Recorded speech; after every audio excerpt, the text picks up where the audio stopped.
Here's something most retirement advice just assumes. It assumes that when you get old and you need help, your kids will step in. But a lot of us don't have kids, and that's fine. That's not a problem. The problem is that no one adjusts the plan. 70% of people over 65 will need some kind of long-term care. A private room in a nursing home right now, over $135,000 a year. And without kids to show up for you, to drive you to appointments, fight your insurance company, just be there, you're not only paying for care, you're paying for the entire support system most people get for free. So today, I'm walking through 5 money moves for retiring without kids. Whether you're partnered, single, 35, or 55. This is the video I wish somebody made for us a long time ago. Here's what we're getting into. First, how much more retiring without kids actually costs. The number is bigger than you think. Then, the 5 moves. And one of them, most financial advisors won't even mention it because they don't get our lives. Oh, and at the end, I've got a free checklist you can download so you can actually do something about this today. Not just watch and forget. Link is in the description. Let me paint a picture real quick. There are about 2.4 million LGBTQ plus adults over 65 in the US right now. By 2030, that number hits 7 million. A lot of us don't have kids. Sometimes that's a choice.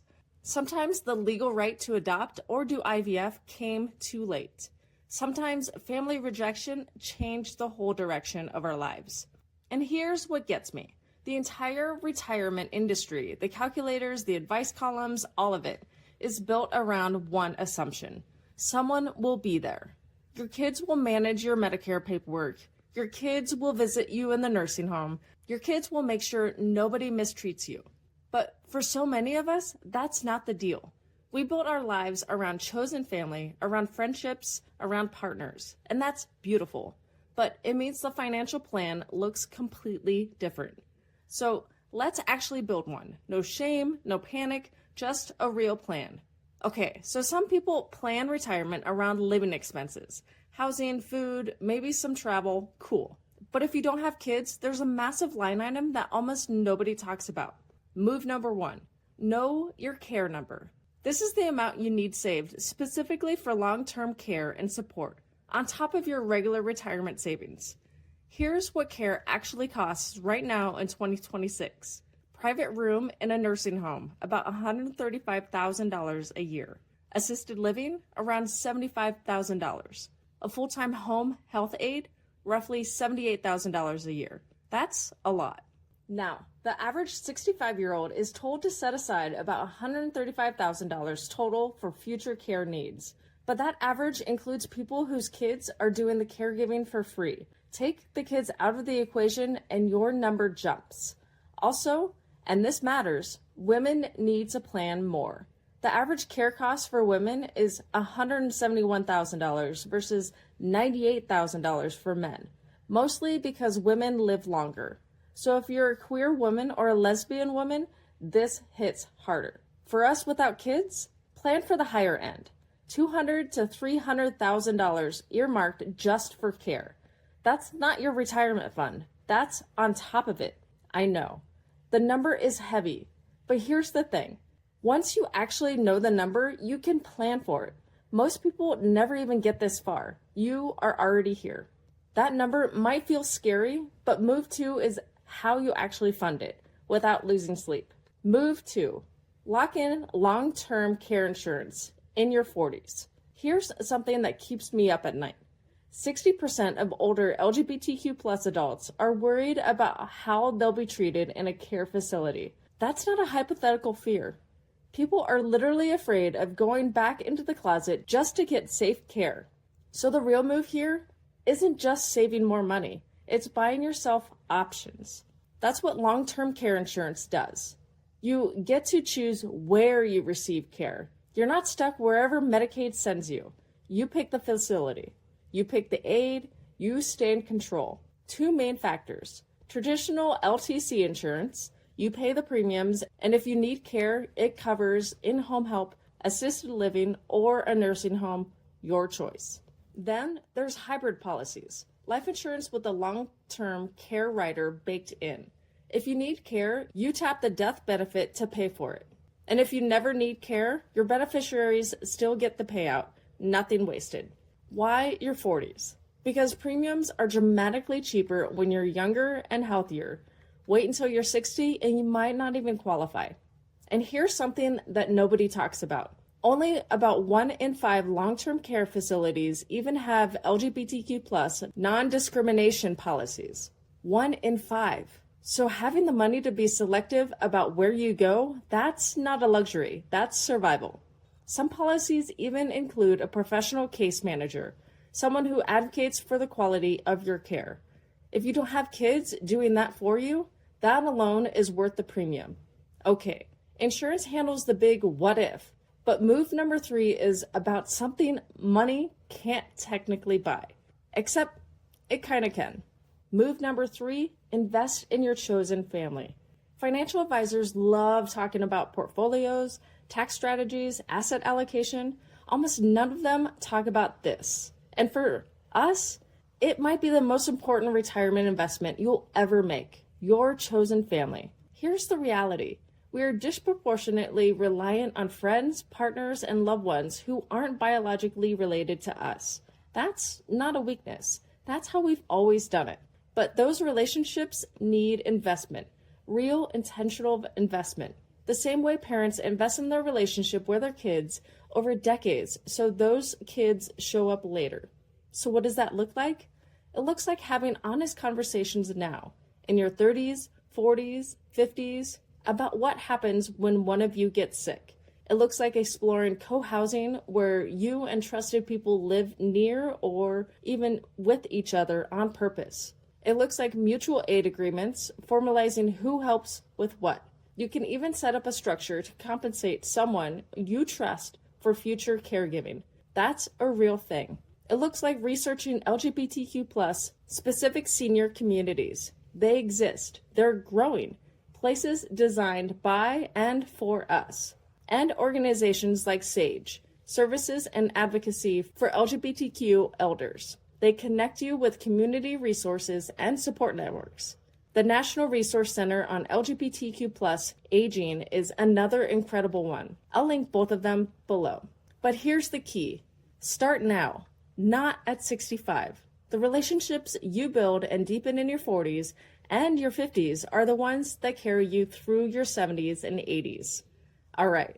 Moves 4 and 5 are the money mechanics, the accounts, the documents, the stuff that makes all of this actually hold up legally.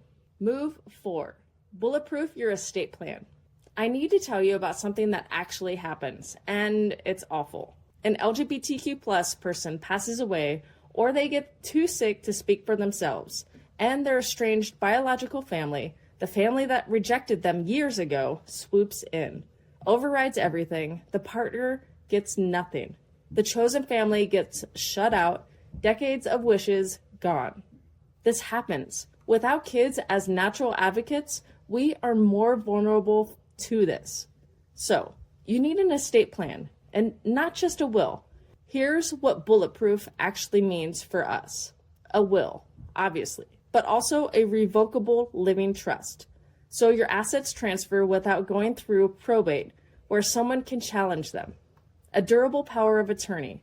Someone you trust handling your money if you can't. A healthcare proxy and advance directive. Someone you trust making medical decisions. And a HIPAA authorization, so your person can actually talk to your doctors. Now, without a will, state law decides where your stuff goes. And in a lot of states, your surviving partner might only get half or a third. The rest goes to biological relatives, even ones that you haven't spoken to in 20 years. Here's the move that protects you further. Include a no contest clause. If anyone challenges your plan, they automatically forfeit their inheritance. And consider getting a medical opinion letter when you draft it, a doctor certifying you were mentally competent. It sounds extra, but it makes your plan nearly impossible to overturn. One more thing. Beneficiary designations on your retirement accounts, life insurance, and bank accounts. Those override your will. If your ex is still listed as your beneficiary from 2014, they get the money, not your partner. Check these every single year. If you're unmarried and partnered, all of this is 10 times more urgent. Without marriage, your partner basically has zero default legal protections. I covered the essential documents in another video. I'll link it right here in the description below. The estate plan protects what you've built, but this last move, this is the one that actually lets you enjoy retirement, not just survive it. Move 5, build a freedom fund. Okay, think about what kids actually do for their aging parents, not the big stuff, the daily stuff. They drive them to appointments, they pick up prescriptions, they figure out the Medicare billing nightmare, they fix the leaky faucet, they call the insurance company and sit on hold for 90 minutes, they show up on a Tuesday just to check in. That labor is invisible and it's free, and we don't have it. So you need a fund that buys those services. I call it the Freedom Fund. This is separate from your retirement savings, separate from your care number. This covers the daily logistics of aging without a built-in family support system. What it pays for? Ride services, meal delivery, a house cleaner, a handyman, a patient advocate who goes to the doctor's appointments with you, a daily money manager. That's a real profession. Someone who handles your bills and paperwork, tech support, even a weekly check-in from a paid companion if that's what you need. How much? Target between $50,000 and $100,000 in a separate high-yield savings account or a conservative investment account, earmarked. Don't touch it for anything else. For couples, you're building this together. For single folks, honestly, this might be your most important fund of all. And I want to reframe this because I know it can sound depressing. I have to pay people to do what families do for free? No, flip it. You're designing the retirement you actually want on your terms. You're not waiting around hoping someone shows up out of obligation. You're building a life where you're taken care of because you plan for it, because you're worth planning for. That's not sad, that's powerful. Let me run it back real quick. Move 1, know your care number, the real cost of long-term care without kids. Move 2, get long-term care insurance in your 40s. Buy yourself options. Move 3, invest in your chosen family. Start now, not at 65. Move 4, bulletproof your estate plan. Don't leave it to chance. Move 5, build your freedom fund. Pay for the daily stuff kids would do for free. If you do even 2 of these in the next 90 days, you are ahead of most people, queer or straight. Now, if you're watching this and thinking, wait, I don't even have my basic legal documents done yet, go watch this video next. It's my full guide to the 9 legal documents every LGBTQ+ couple needs. Most people don't even have a single one. I'll link it right here. And if this was useful, subscribe. I drop a new video every week breaking down money stuff that actually applies to our lives. No judgment, no jargon, just real plans you can use.